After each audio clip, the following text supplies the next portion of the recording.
আজকের এই ভিডিওতে তোমাদের সাথে শেয়ার করব ডে ভিডিও মানে logo day, purple day, army day এইসব আর কি। হ্যালো আর্মিস, আসসালামু আলাইকুম। তো সবাই কেমন আছো? আশা করি সবাই অনেক ভালো আছো। আর 2-3 মাস পরেই কিন্তু এই ডেগুলো আবার স্টার্ট হয়ে যাচ্ছে, তাই ভাবলাম তোমাদের সাথে এই ভিডিওটা শেয়ার করা যাক। দাঁড়াও আর্মি, আমি বিটিএস মেম্বার সুগার কিছু ফেভারিট সম্পর্কে একটা ভিডিও আপলোড করেছি। তোমরা যারা ভিডিওটা দেখোনি তারা অবশ্যই ভিডিওটা গিয়ে দেখে আসবে। আমি এই ভিডিওর ডেসক্রিপশনে লিঙ্ক দিয়ে রাখবো। তো চলো আর্মিস, প্রথমে আমরা কথা বলবো বিটিএস লোগো নিয়ে। বিটিএস লোগো ডে পালন করা হয় 5ই জুলাই। এই 5ই জুলাই বিটিএস লোগো ডে কেন পালন করা হয়? ওই দিনকে বিটিএস মেম্বার্সরা নতুন লোগো প্রকাশ করেছিলেন। এবার তোমাদের কাছে একটা প্রশ্ন আসতেই পারে যে নতুন লোগো মানে? অনেকে হয়তো এই বিষয়টা জানো না যে আগে কিন্তু আমাদের এই লোগোটা ছিল না। এই যে বিটিএস আর্মি যে লোগোটা আছে, এই লোগোটা আগে আমাদের ছিল না। আগে ছিল একটা আলাদা লোগো, যেটা ছিল খুবই ক্রিটিক্যাল, খুবই জটিল। এখন তোমরা যেই লোগোটাকে দেখতে পাচ্ছ, এই লোগোটাই হচ্ছে সেই ওল্ড লোগোটা।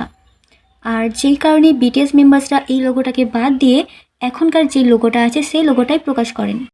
এবার কথা বলবো আর্মি ডে নিয়ে। আর্মি ডে পালিত হয় 9 জুলাই। এটি বিটিএস এবং আর্মিদের মধ্যে বন্ধন উদযাপনের একটি দিন। এবার প্রশ্ন, 9 জুলাই আর্মি ডে হিসেবে কেন পালিত হয়?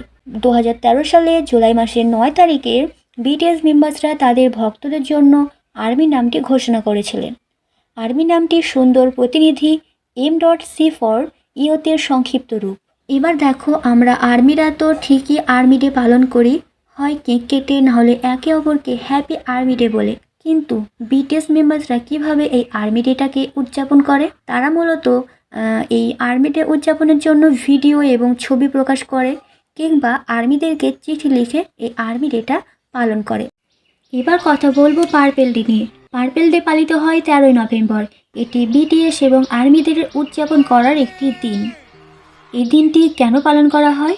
2016 সালে ভি আর্মিদেরকে উদ্দেশ্য করে পার্পেলীয় কথাটি বলেছিলেন। ভি ভালোবাসার পরিবর্তে পার্পেল রঙটি বেছে নিয়েছেন, কারণ এটি রংধনুর শেষ রং, যা দীর্ঘমেয়াদী প্রতিশ্রুতির প্রতিনিধিত্ব করে।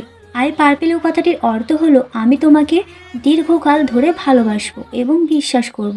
তো আর্মিস, আজকের ভিডিওটা এতটুকুই। আশা করি তোমাদের কাছে এই ভিডিওটা অনেক ভালো লেগেছে। আর ভালো লাগলে অবশ্যই তোমরা ভিডিওটাতে একটা লাইক, কমেন্ট এবং তোমার আর ফ্রেন্ডদের সাথে শেয়ার করে দিও। দেখা হচ্ছে পরবর্তী কোনো ভিডিওতে। ততক্ষণ ভালো থেকো, সুস্থ থেকো। আল্লাহ হাফেজ, টাটা।